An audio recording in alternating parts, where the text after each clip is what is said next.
하나님의 말씀은 창세기 19장 말씀입니다. 다시 창세기 보도록 하겠습니다. 작년에 1장부터 18장까지 봤는데 19장부터 다시 보도록 하겠습니다.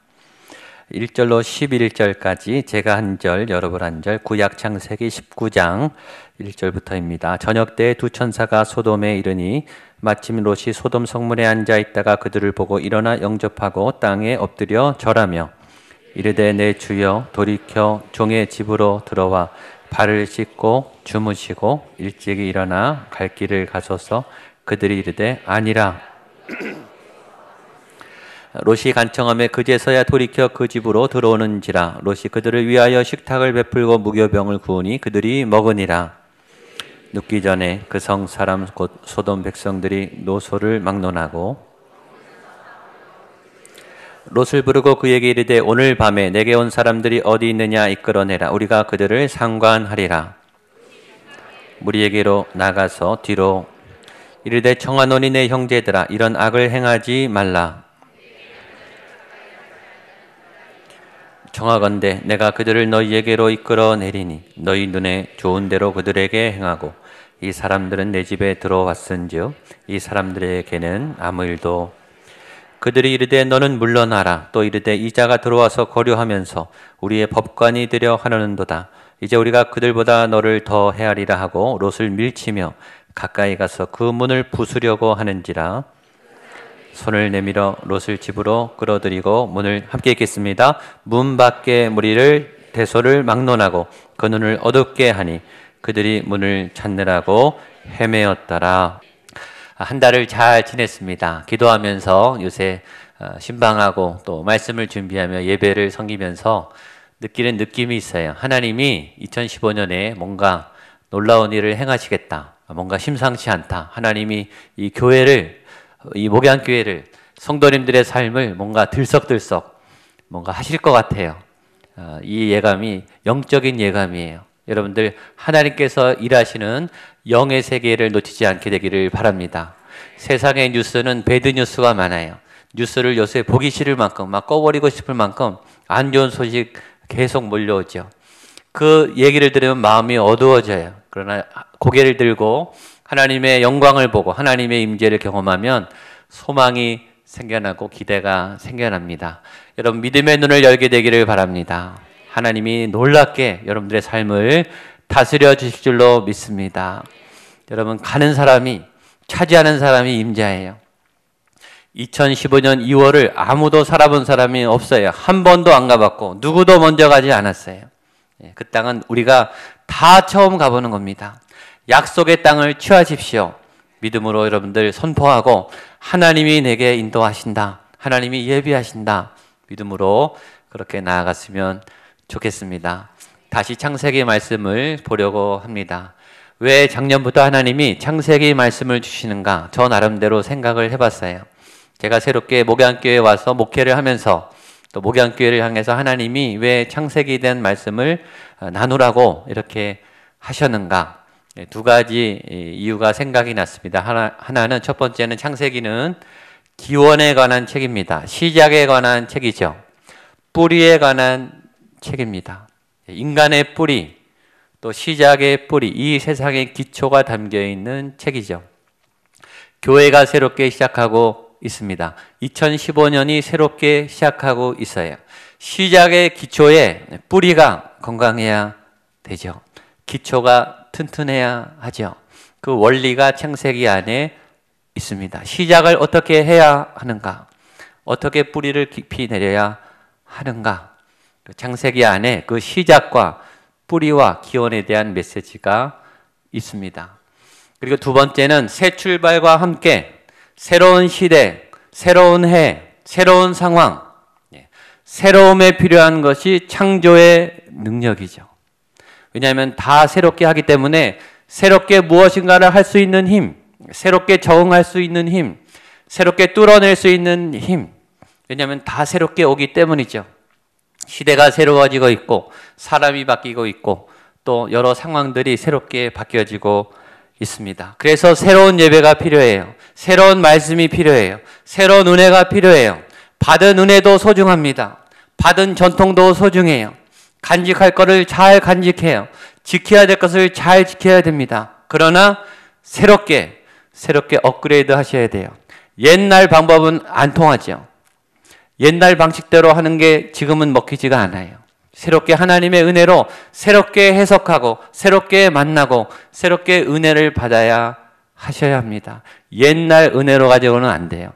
오늘 주시는 새로운 말씀, 새로운 밥을 먹듯이 새로운 하나님의 양식으로, 새로운 에너지로, 새로운 믿음으로 저와 여러분들이 새롭게 설쓰게 되기를 바랍니다. 교회는 생명 공동체, 교회는 살아있습니다. 건물이 아니에요. 사람은 생명체입니다. 생명체의 특징은 꿈틀거리는 거예요. 움직여요. 변화하죠. 여러분도 새로워졌어요. 2015년 다 새로워졌습니다. 우리 아이들도 새로워지고 있어요. 옛날의 가르침의 방법으로 통하지 않죠. 새로운 사람들이 오고 있어요. 새로운 환경 가운데 저희가 들어가고 있습니다. 새로운 은혜가 필요하고 새로운 창조의 에너지가 필요합니다. 지난 뉴욕과 보스턴 우리 비전 트립을 갔을 때 하나님이 제게 개인적으로 주신 선물이 있어요. 한 단어를 찾게 하셨어요. 사도행전 28장 맨 마지막에 있는 단어입니다. 우리나라 성경에는 안 보여요. 그러나 헬라어 원문 성경에는 명확하게 나와 있는데 그 단어는 아폴리토스라고 하는 단어입니다. 헬라어가 저렇게 쓰여 있어요. 글씨로 저렇게 되어 있습니다. 한번 따라 하시죠. 아폴리토스. 아폴리토스. 사도행전 헬라어 성경의 맨 마지막 단어가 이 단어로 끝납니다. 근데 이 단어의 뜻이 기가 막힙니다. 이 단어의 뜻은 거침없이 라는 뜻입니다. 사도행전 28장은 미완성으로 끝나요. 복음이 다 전해지지 않았어요. 사도 바울이 셋집에서 로마 감옥 셋집에서 복음을 전하다 끝나요. 미완성으로. 그런데 마지막 단어는 거침없이예요. 놀랍지 않습니까? 사도 바울은 지금 적국에 있어요. 세속도시 한복판 로마의 셋집의 감옥에 있는데 그는 거침없이 복음을 전했더라. 그게 끝입니다. 이게 복음의 능력이에요. 그 거침없는 사도 바울의 복음이 300년 동안 로마를 흔들어 놨어요. 로마가 막을 수 없었어요. 감옥이 막을 수 없었어요. 여러분, 이것이 창조의 능력이에요. 하나님의 창조는 거침이 없지 않습니까? 첫째 날, 둘째 날, 셋째 날 하나님이 어떤 제한도 받지 않고 하나님의 뜻대로 거침없이 하나님의 창조의 일을 펼치죠. 여러분, 새 날은 거침없이 오죠. 2015년을 누가 막을 수 있어요? 2월 달을 누가 막을 수 있어요? 거침없이 오잖아요. 이 거침없는 하나님의 창조의 능력, 여러분이 이 창조의 능력을 받아야 거침없이 다가오는 이 험악한 세상에 파도를 가르고 하나님의 일을 행할 줄로 믿습니다. 이 놀라운 단어가 여러분에게도 선물이 되면 좋겠어요. 복음의 능력으로 거침없이 헤쳐나가고 새로운 땅을 만들고 새로운 일을 행하는 하나님과 동행하는 믿음의 사람이 되기를 축복합니다. 저를 따라서 옆에 분에게 한번 선포하시죠. 새 일을 행하십니다. 새 힘을 주십니다. 새 영을 부으십니다. 마지막 새 길을 여십니다. 아멘. 저녁에도 나오지만 저녁에 오늘 첫째 주제가 믿음입니다. 믿음. 여러분, 처음 하는 건 다 힘들어요. 익숙한 게 좋아요. 했던 거 하는 게 제일 편해요. 그러나 그렇게 하면 고이죠. 다 힘듭니다. 부담을 다 갖고 있지만 그러나 새 일을 하지 않으면 안 될 상하고 우리가 나가고 있죠. 믿음의 이 삶에 창조의 힘, 창조의 능력, 믿음의 능력이 우리 성도님들과 함께 하기를 바랍니다. 그런 의미에서 창세기, 다시 창세기로 또 18장 넘어서 지난 18장까지가 이제 소돔과 고모라를 중보기도 하는, 그래서 의인 10명까지 이 아브라함이 하나님과 타협해서 50명에서 낮추는 그 본문을 보고 오늘 이제 본격적으로 하나님의 사자들이 소돔과 고모라에 와서 심판을 이제 감행하려고 이제 이 땅에 내려온 사건입니다. 1절 말씀을 같이 보도록 하겠습니다. 1절입니다. 시작. 저녁 때에 그 두 천사가 소돔에 이르니 마침 롯이 소돔 성문에 앉아 있다가 그들을 보고 일어나 영접하고 절하며. 지금 소돔 땅으로 가고 있죠. 이 상황과 배경이 소돔입니다. 장소죠. 장소가 굉장히 중요하죠. 사람은 환경의 지배를 받습니다. 어디에 사는가? 그래서 이사를 하는 거죠. 어디에 공부하는가? 그래서 이민을 하고 유학을 하는 거죠. 사람은 환경의 지배를 받습니다. 환경을 지배하기도 해요. 환경을 바꾸기도 하죠. 그러나 환경의 지배를 받습니다. 우리의 모습이 이렇게 생긴 이유는 한국에서 태어나기 때문이죠. 우리가 한국말을 하고 한국 음식을 좋아하는 이유는 이 땅에 살기 때문이에요. 우리는 환경의 지배를 받는 그런 존재입니다. 괌에 마이크로네시아 부족 원주민들이 살고 있습니다. 거기 선교를 간 적이 있는데 마이크로네시아 부족들은 몸이 이렇게 큽니다. 검고 크고 덩치가 커요. 거기 이제 의료 선교를 갔었는데 그 땅의 사람들은 주식이 뭐냐면 빵나무라는 게 있습니다. 보셨습니까? 빵나무. 진짜 빵처럼 빵 맛이 나는 저런 열매예요. 이게 그냥 열려 있어요. 그래서 저를 자르면 저렇게 빵처럼 나옵니다. 그래서 이 사람들은 따로 농사를 하지 않고 올라가서 빵나무를 하나 따서 먹으면 돼요. 이분들이 하는 일은 그게 끝입니다. 하루 종일 낮잠을 자다가 배고프면 올라가서 빵나무 하나 따 먹으면 돼요. 더 배고프면 바나나 따 먹으면 됩니다. 그리고 바다에 가면 물고기가 널려 있어요. 그러니까 먹을 게 굉장히 풍족해요. 제가 의료 선교하다가 옆에서 라면을 끓여 먹고 있었거든요. 그랬더니 불쌍한 눈으로 의료 보면서 니네 그렇게 이상한 걸 먹냐? 우리는 이렇게 빵나무가 많다. 자랑을 하더라고요. 근데 그렇게 사니까 게을러요. 하루 종일 낮잠을 자고 빈둥거립니다. 열심히 일하지 않아요. 그리고 당뇨와 비만이 많아요. 몸집이 거대하고 이렇게 움직임이 활동이 둔합니다. 그리고 60세 이전에 다 돌아가세요. 수명이 짧아요. 그 땅에 태어나서 그런 환경에 사니까 그렇게 지배를 받는 거죠. 사계절이 있는 그런 나라의 기후가 있는 나라에 사는 사람들은 부지런하다고 합니다. 그리고 적응력이 뛰어나대요. 계절에 따라서 생존을 해야 되기 때문에 그리고 머리가 굉장히 스마트하대요. 살아날 수 있는 노력을 하고 연구를 하기 때문에 이게 다 환경이 주는 것 아니겠습니까? 롯은 소돔 땅에 살게 됐어요. 당연히 소돔의 지배를 받겠죠. 소돔의 영향력 가운데 있었겠죠. 그러면 소돔은 어떤 땅인가? 좋은 땅이었겠죠. 좋지 않으면 롯이 선택하지 않았을 거예요. 좋아 보였기 때문에 그 땅에 갔겠죠. 그 소돔에 대해서 우리가 전에 창세기가 13장에 이렇게 표현했다는 것을 읽었습니다. 창세기 13장 10절입니다. 시작. 이에 롯이 눈을 들어 요단 지역을 바라본즉 수알까지 온 땅의 물이 넉넉하니 여호와께서 소돔과 고모라를 멸하시기 전이었으므로 애굽 땅과 같았더라. 굉장히 좋은 땅, 보통 좋은 땅이 아니라 굉장히 좋은 땅이에요. 얼만큼 좋으냐? 에덴 동산만큼, 에덴 동산에 비유할 만큼 물이 풍성하고 땅이 비옥하고 환경이 굉장히 좋아서 누구나 다 살고 싶어 한 그런 땅이었다는 거예요. 좋은 땅이에요. 근데 소돔 땅은 어떤 땅이냐? 좋은 땅인데 좋지 않은 땅이에요. 그런 거죠. 좋은데 가면 안 되는 거.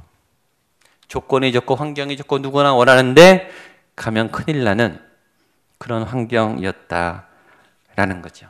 인간적인 면에서는 좋았을 거예요. 그러나 영적인 면에서는 굉장히 위험한 좋은 조건인데 가면 큰일 나는 그런 경험하신 적 있으시죠? 굉장히 좋은데 가면은 뭔가 위험할 것 같은 게 있는 잠언에 그 내용을 적고 있습니다. 잠언 14장 12절입니다. 같이 보겠습니다. 시작. 어떤 길은 사람이 보기에 바르나 한 번 더 읽겠습니다. 시작. 어떤 길은 사람이 보기에 바르나 필경은 사망의 길이니라. 다 좋아요. 안 좋은 게 하나도 없어요. 다 괜찮아 보이는데 가면 죽어요. 가면 안 된다는 거죠. 그래서 분별이 필요하고 지혜가 필요한 겁니다. 소돔에는 두 가지 얼굴이 있었어요. 좋은 땅이었으나 그 이면에는 어둠의 그림자가 있었습니다. 타락한 땅이었어요. 왜냐? 환경이 좋아서 타락했어요. 풍성했기 때문에 죄악이 관영했어요. 하나님의 법과 질서가 필요 없듯이 인간의 쾌락과 인간의 탐욕과 인간의 힘이 난무하는, 그래서 무질서하고 폭력이 많고 사람들을 굉장히 힘들게 했던 그런 땅이었다는 것을 롯은 못 봤다는 거죠. 롯은 왜 그런 선택을 했을까요? 롯은 왜 잘못된 선택을 했을까요? 비전을 보면서 동시에 욕망을 버리지 않았기 때문이에요. 우리의 문제는 믿음이 없어서가 아니에요. 믿음은 있는데 믿음과 함께 우리 안에 탐욕이 같이 갖고 있어요. 하나님을 믿는데 세상도 같이 갖고 있어요. 기도를 안 하는 게 아니에요. 기도도 열심히 해요. 자기 생각은 내려놓지 않아요. 새벽 기도를 하고 주일 성수를 하고 5년, 10년 근속상, 개근상, 표창장, 임직장 다 했어요. 하나님을 열심히 믿어요. 헌신도 열심히 하고 봉사도 열심히 해요. 칭찬도 받고 존경도 받아요. 내 생각은 계속 갖고 있어요. 그러면 롯처럼 되는 겁니다. 우리가 평소에는 잘 헌신해요. 작은 거는 잘 내려놓아요. 작은 희생은 잘합니다. 그런데 결정적인 순간에, 가장 중요한 순간에 하나님의 선택을 안 해요. 결정적인 순간에 내 욕심을 따라가요. 그게 자기 생각을 품으면 끝에 그렇게 되는 거예요. 다 기도해놓고 다 마음을 비워놓고 마지막 결정의 순간에 내 생각이 앞서면 이런 결정을 하게 되죠. 왜? 겁이 나는 거예요. 이 하나님 뜻대로 하면 손해볼 것 같은, 하나님께 뺏길 것 같은 그런 마지막 시험이 우리에게 있는 것이죠. 근데 그렇게 간 롯의 상황이 오늘 1절에 아주 잘 설명이 되어 있습니다. 1절을 보면요, 이렇게 되어 있어요. 롯이 지금 어디 있는가를 보십시오. 저녁 때에 두 천사가 소돔에 이를 때 마침 롯이 소돔 성문에 앉아 있다가, 롯은 영적인 사람이에요. 하나님을 따라가는, 하나님의 은혜가 필요한 사람인데 이 소돔을 선택했거든요.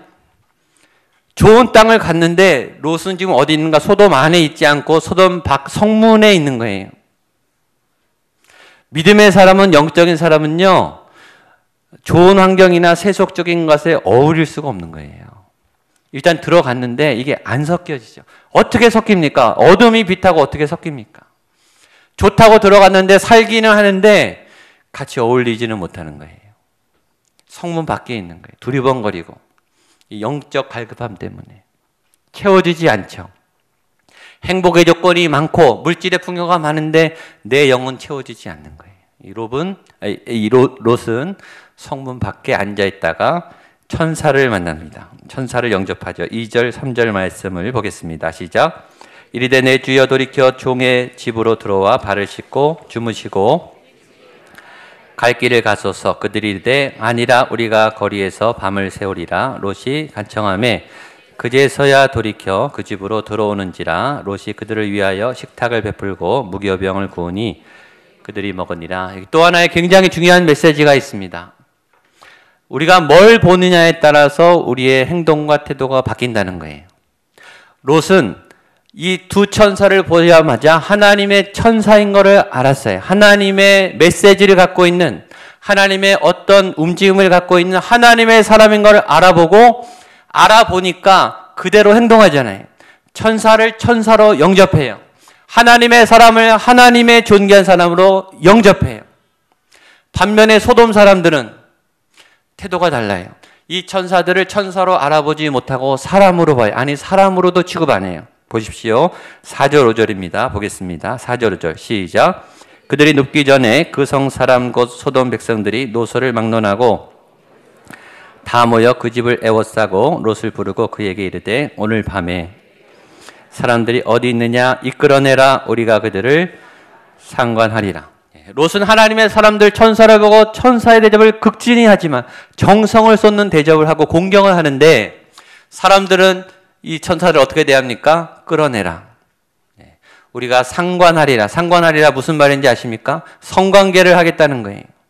동성애, 성관계를, 성폭행을 하겠다는 거예요. 드러내놓고 공개적으로. 그만큼 소돔이 악한 거예요. 사람으로도 안 본 거예요. 욕망의 도구, 착취의 도구, 내 쾌락의 도구로 너를 이용하겠다. 데려와라. 욕망의 눈으로 보면 그렇게 되는 거죠. 우리가 보는 대로 행동하는 거예요. 여러분의 아내를 어떤 눈으로 보고 계십니까? 여러분의 남편을 어떻게 보고 계십니까? 여러분의 자녀를 어떻게 보고 계십니까? 보는 대로 행동하는 거예요. 그래서 우리의 이 의도는 다 노출돼요. 내가 어떻게 행동하느냐가 사실 다 드러난다고요. 나에게 어떻게 하는 것을 보면 나를 어떻게 보고 있는가가 보이는 거예요. 선악과가 하나님의 금지 명령, 정령 죽으리라. 하나님이 임재, 하나님의 거룩한 계명으로 볼 때는 접근도 못했어요. 쳐다도 못 봤어요. 절대 들어가면 안 되는 하나님의 자리거든요. 근데 보암직하고 먹음직하고 지혜롭게 할 만큼 탐스러운지라. 내 욕망에 두고 내 집에 두고 보니까 들어가서 따먹죠. 어떻게 보느냐가 행동을 결정합니다. 롯은 천사를 똑바로 봤어요. 하나님의 사람을 봤어요. 그리고 하나님의 사람에 대접을 하지 않습니까? 금년의 표, 내 눈을 열어 주의 율법에서 놀라운 것을 보게 하소서. 여러분이 하나님의 말씀을 보게 되기를 원합니다. 하나님을 보셔야 돼요. 우리 안에 하나님의 형상을 보셔야죠. 누구도 함부로 할 수 없는 존귀한 인격적인 사람 아닙니까? 우리가 이 보는 눈이 타락하면 이런 끔찍한 일을 하게 되죠. 그 끔찍한 침범을 하게 됩니다. 6절 7절입니다. 시작. 롯이 문 밖에 무리에게로 나가서 뒤로 문을 닫고 이르되 청하노니 내 형제들아 이런 악을 행하지 말라. 롯이 몸부림을 쳐요. 막으려고. 이 달려드는 이 큰 악을 막기 위해서 롯이 얼마나 애를 쓰는지 8절 보겠습니다. 시작. 내게 남자를 가까이 하지 아니한 두 딸이 있노라. 청하건대 이끌어내리니 너희 눈에 좋을 대로 그들에게 행하고 이 사람들은 내 집에 들어왔은즉 이 사람들에게는 아무 일도 저지르지 말라. 끔찍한 협상을 합니다. 여러분 이 협상의 내용을 보면 이 일이 얼마나 다급하고 얼마나 무자비하게 쳐들어왔는지 알아요. 얼마나 급하면 여러분 오죽 급하면 딸을 주겠다고 하겠습니까? 이걸 막으려고. 이런 아빠가 어디 있어요? 근데 얼마나 이 상황이 급박했는지 아시겠죠? 예. 어떻게든 이 악을 막으려고 이 죄악의 권세를 막으려고 몸부림을 치는 거예요. 비극이 막 생기고 있어요. 딸을 성폭행의 도구로 내어줘야 되는, 타협해야 되는 이 비참한 상황이 생겼는데 더 비극은 이 제안이 거절됐다는 거예요. 9절입니다. 시작. 그들이 이르되 너는 물러나라. 또 이르되 이자가 들어와서 거류하면서 우리 법관이 되려 하는도다. 이제 우리가 그들보다 너를 더 헤아리라 하고 롯을 밀치며 그 문을 부수려고 하는. 근데 이 거절도 안 먹히는 거예요. 물러가라. 너 괘씸하다. 내가 너를 더 해야겠다. 막 밀고 들어오는 거예요. 여기 어디 인간의 존엄성이 있습니까? 인간의 인격이 어디 있어요? 하나님의 아름다운 형상이 여기 어디 있습니까? 이게 죄악의 파괴력이에요. 죄는 우리를 이렇게 끔찍하게 만들어요. 이 성경이 적나라하게 인간의 죄상을 고발하고 있는 거예요. 여러분 이게 소돔과 고모라의 얘기입니까? 지금 뉴스에 나오는 우리의 얘기가 아니겠어요? 남의 얘기입니까? 우리 가정의 얘기는 아닙니까? 가정에 폭행이 없습니까? 가정에 공격이 없습니까? 가정에 죄악이 없습니까? 가정에 원초적인 죄악이 있다고요. 가정도 아니야. 내 안에 이런 괴물이 나를 죽일 듯이 내 인격을 침범하며 나를 몰살하게 하는 이 거대한 죄악의 세력이 막 밀고 들어오는데 무서운 거는요. 롯이 못 막고 있다는 거예요. 막으려고 애를 써요. 몸부림을 치죠. 근데 막 밀고 들어오는 거예요. 막지 못해요. 인간은 막을 능력이 없어요. 우리는 힘이 약해요. 죄악이 파도처럼 덮칠 때, 사고가 재앙이 덮칠 때 누가 막을 수 있는가? 아무도 못 막아요. 이 죄는 그렇게 무섭게 우리를 치고 들어온다는 거죠. 그때 은혜가 있어요. 하나님의 손이 나타납니다. 10절 11절입니다. 시작. 그 사람들이 손을 내밀어 롯을 집으로 끌어들이고 문을 닫고 문 밖에 무리를 대소를 막론하고 그 눈을 어둡게 하니 그들이 문을 찾느라고 헤매었더라. 아멘. 여기 하나님의 은혜가 있어요. 제가 오늘 제일 감동받은 말씀입니다. 10절. 그 사람들이 천사들이죠. 손을 내밀어 그 위험한 그때에 하나님의 손이 튀어나왔어요. 네. 딱 잡았어요. 그리고 문 안으로 끌고 들어갔어요. 우리의 힘으로는 불가능한데 하나님의 손이 우리를 보호한 거죠. 이게 예수님이에요. 이 땅에서 우리가 죽어서 죄의 구렁텅이에 신음하며 죽어가는데 하나님이 너무 안타까워서 그냥 뛰어내려오셔서 우리에게 구원의 문을 여시고 우리 그 안으로 끌고 가신 사건. 이 하나님의 손을 내밀어, 저는 이 말이 제일 은혜가 됐습니다. 막 끌고 들어간 거예요. 두 번째 은혜는 하나님이 이 사람들의 눈을 어둡게 한 거예요. 뭐죠? 차단시킨 거예요. 공격을 다 막아준 거죠. 오늘 이 하나님의 은혜가 저와 여러분들에게 있기를 축복합니다. 위험으로부터 막아주시고 더 이상 침범하지 못하도록 여러분과 여러분들의 자녀들, 여러분들의 소중한 믿음의 삶을 해하지 못하는, 눈을 멀게 하는 하나님의 큰 도우심의 손길이 여러분과 함께 하기를 주님의 이름으로 축복합니다. 그 찬양을 같이 했으면 좋겠습니다. 주의 영원하신 팔 함께 하사 하나님의 손이여 나를 지켜 주십시오. 하나님의 팔이여 우리를 보호해 주십시오. 우리 찬양 같이 한번 하겠습니다.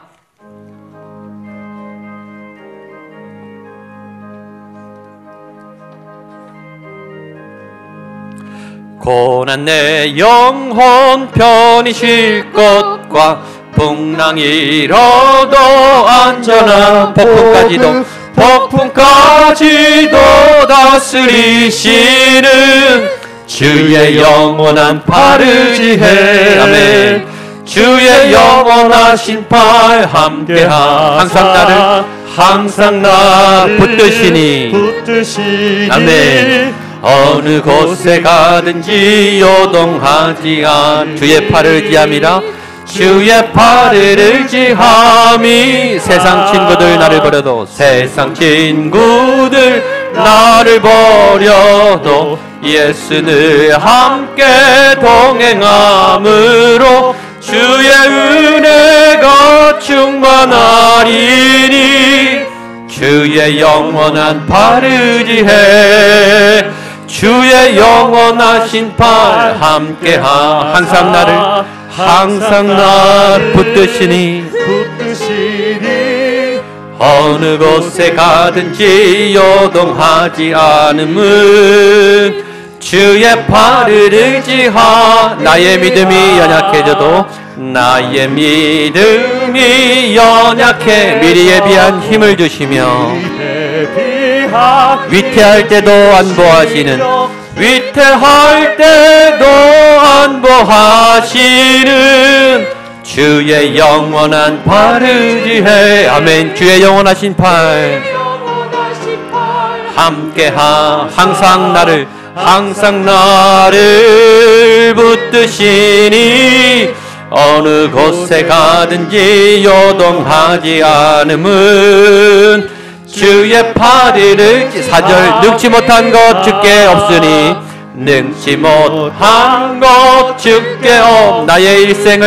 나의 일생을 주께만 나의 모든 짐 대신 지시는 주의 영원한 팔을 의지해 주의 영원하신 팔 함께하 항상 나를 붙드시. 어느 곳에 가든지 요동하지 않음은 주의 팔을 의지하. 한 번 더. 주의 영원하신 팔 함께하 항상 나를 붙드시니. 어느 곳에 가든지 요동하지 않음은 주의 팔을 의지함이라. 아멘. 기도하겠습니다. 그 사람들이 손을 내밀어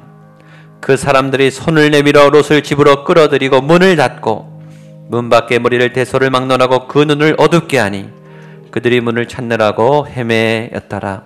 하나님, 얼마나 위험한 세상에 악이 쳐들어오는, 사고가 침범하는, 병들이 창궐하는, 실패와 절망의 무너짐이 우리를 공격하는 이 위험한 세상에 살고 있는지요. 롯이 몸부림치며 막으려 해도, 희생을 하며 타협하려 해도 악은 마구 쳐들어오고 우리의 숨통을 죽이고 있습니다. 우리에게는 힘이 없고 우리에겐 탈출구가 없습니다. 하나님의 팔이여, 우리를 보호하여 주시옵소서.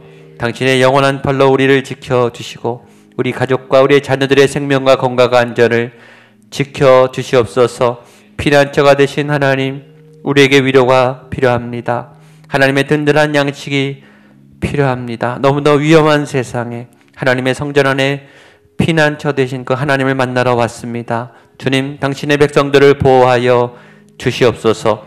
모든 원수의 공격을 차단시켜 주시고 이 죄악된 셋을 빛으로 바꿀 수 있는 하나님의 빛의 검, 믿음의 전신갑주를 입고 다시 일어설 수 있도록 우리의 거룩한 하나님의 말씀의 양식, 창조의 능력을 허락하여 주시옵소서. 예수님의 이름으로 기도하옵나이다.